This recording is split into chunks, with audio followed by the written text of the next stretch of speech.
Smoking, choking, soaking, croaking, and Harrison Ford? Get your snowsuits, folks, we're going to Kingston Falls! Ladies and gentlemen, welcome to 10 Golden Frames, the show where we break down 10 frames from classic films of the 20th century and figure out what makes them great. I'm your host, Matt Caridi. Today's film comes to us from 1984, starring Zach Galligan and directed by Joe Dante. It is Gremlins, the story of a boy and his pet Mogwai who do not follow the rules set forth by a Chinatown antique shop owner, resulting in the deaths of many innocent people and the almost total destruction of Kingston Falls. Gremlins is the 80s film to end all 80s films. It is the perfect mixture of practical effects, stylized lighting, cartoonish violence, teenage romance, all set against the backdrop of the most wonderful time of the year. This movie radiates nostalgia, even for those who weren't alive in the 80s. It is one of the outstanding examples of the comedy horror genre. So without further ado, let's get into the pictures.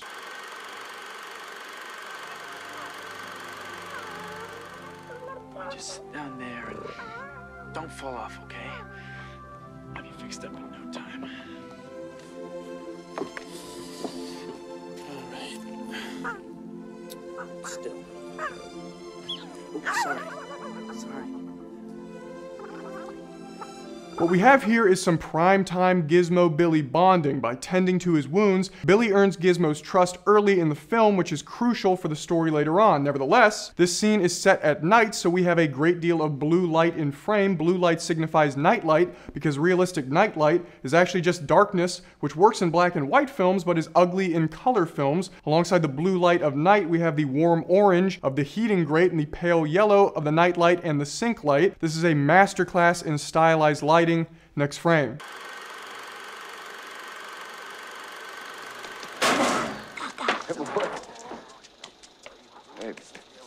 Hey there. Come here. Don't be afraid. There's no reason to be afraid. Where'd you go? Huh? Where are you? I know you're in there. I know.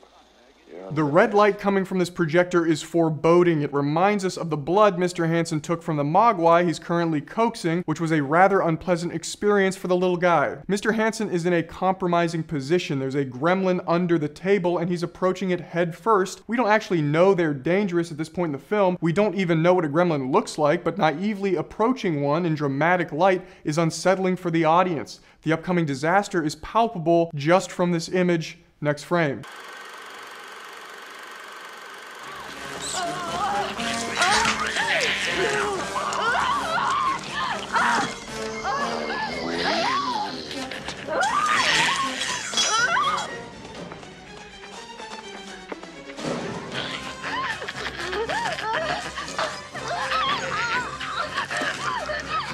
This image is disturbing, but coupled with the playful music, it's digestible and a lot of fun. This shot isn't on screen for very long, but it's layered with complexity, which is indicative of great filmmaking. The glow from the fire acts as a key light for both of our subjects. The green Christmas light on the gremlin complements the reddish orange of the fire, resulting in the red and green aesthetic we closely associate with Christmas. Outside the window is the pale blue light of winter afternoon, and in the house, pale pink light, the natural complement of pale blue. This is a perfect example of stylized lighting and how to do it effectively. Next frame.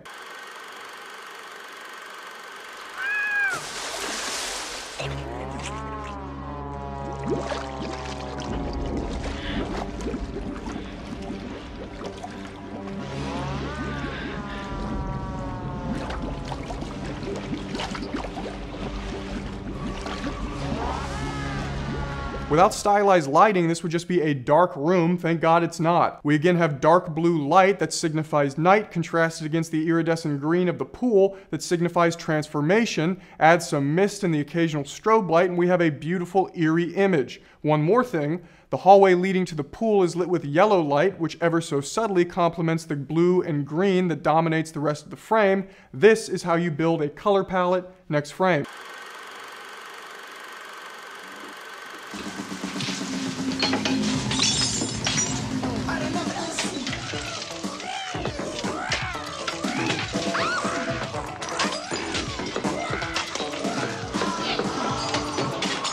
This frame is soaked in color, one particular color, red. Naturally, it fits in with the Christmas aesthetic, but it also makes the room feel hot. There are dozens of gremlins in this bar, drinking, smoking, generally going nuts, living life to the fullest, almost as if they know that their time on Earth will soon be over. Kate is forced to tend bar for these lunatics. It's essentially a hostage situation, but at least they're not killing her. She's being uplit by a light hidden behind the bar to ensure that her exasperated expression is seen. Speaking of scenes, this is the best one in the movie, hands down. Next frame.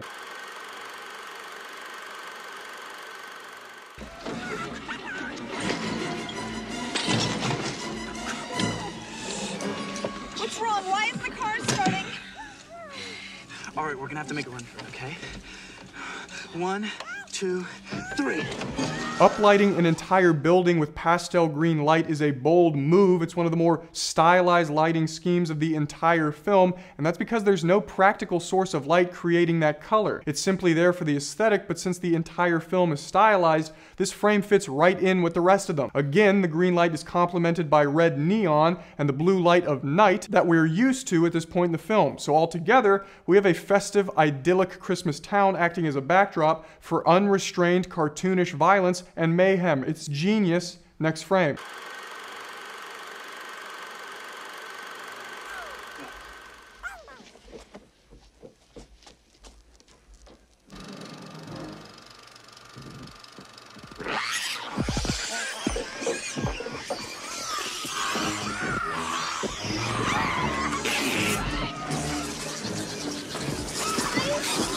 As a child, this scene scared the crap out of me. An entire theater of gremlins swarming on a single person. And don't think that that screen will hold them back. It's made of paper. It'll take them 5 seconds to tear through it. The camera is slightly tilted to add to the uncomfortable suspense of the situation. Billy is lit with red light, the scary kind, not the festive kind. And our imaginations are running wild with assumptions of what the gremlins will do to him if they catch him. Probably a Kingdom of the Crystal Skull anthill situation. That's just one thought. And thank goodness for everyone that doesn't happen. Also, hot take, Kingdom of the Crystal Skull wasn't that bad. I mean, it wasn't horrible. Of course, it wasn't very good. Actually, it was really bad. Forget what I said. Next frame.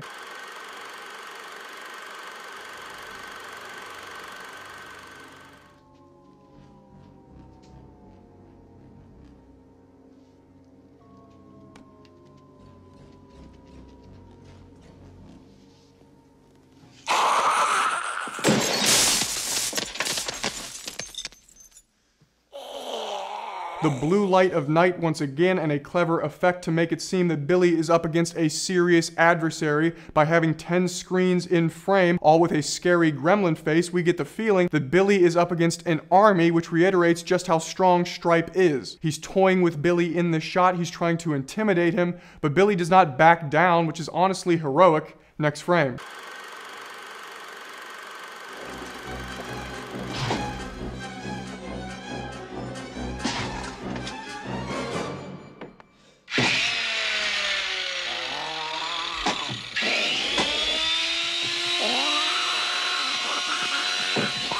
This is an awesome shot. It puts us smack dab in the middle of the action. Thus, it is considered a subjective shot because it gives us as the audience the feeling that we're participating in the scene. Even though we're not gremlins with chainsaws and this isn't technically a point of view shot, the camera is still directly behind Stripe as he bum rushes Billy. Thus, we get the feeling that we're bum rushing Billy. It gives us an exciting shot of adrenaline. Also, Stripe appears much larger in frame than Billy. He's not just a worthy adversary, he is Goliath in this frame. Billy is David, despite the fact that gremlins are only 3 feet tall. It's just some stellar cinematography. Last frame.